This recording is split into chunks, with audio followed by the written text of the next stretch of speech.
Rhys Davies. I'm a barrister at Temple Garden Chambers. Thanks to Mohammed for asking me to speak today.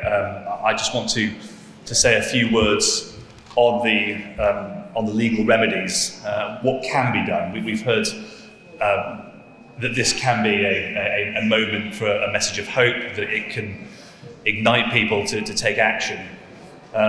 It's, I suppose, a little depressing that Palestine has been a party effectively to the ICC since 2015, and that a final determination of Palestine's jurisdiction in the ICC was made last year, but we haven't yet seen any concrete action by the prosecutor.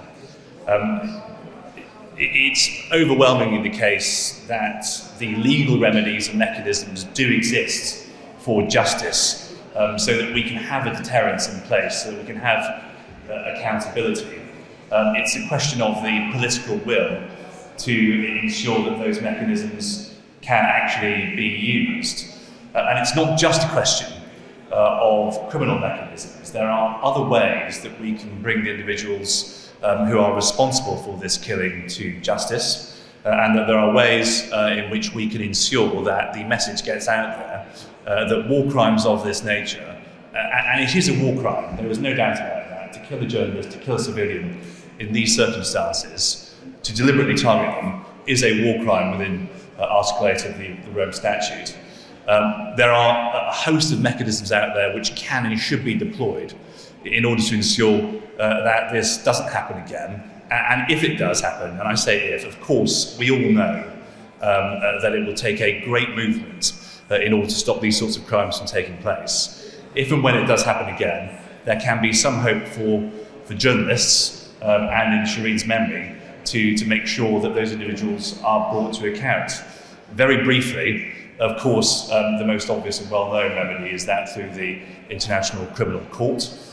We'll have to wait and see what happens about the complaint that's been lodged recently in Shireen's case. You probably all know that there's been a lodging of a complaint with 4 other journalists who've been killed. I say 4 other. I note, by the way, in the order of service, that there are 46 names which appear in that list of journalists killed in the Arab-Israeli conflict in the last 20 or so years. And there's a complaint which has been lodged with the International Criminal Court in 4 cases. We also have mechanisms available in Shireen's case, because she was an American, because she was a journalist. There are statutory provisions in the US that allow for civil claims against wrongdoers in these sorts of circumstances. As ever, there are always political difficulties in these types of cases. But, for example, we all know the awful case of Marie Colvin. There was a very successful case against the state of Syria, which resulted in a significant award in punitive damages against Syria. There's also, of course, the easy option for the US government, which is to demand an impartial investigation, which they can control. They've done it before. They did it in Daniel Pearl's case, where they sent FBI investigators to act internationally where one of their citizens had been killed overseas. So that's another remedy, another mechanism, and they can bear their financial and political might to bear.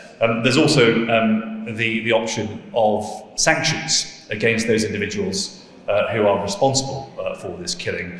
A lot of you will know about the global Magnitsky sanctions program that's available in the US. There are versions of that in the UK, Canada, some EU countries as well. There are mechanisms available in order to ensure that people are brought to justice. And so I just want to close off by saying that it is important that there is that political will to use those mechanisms and to obtain some measure of justice for Shireen.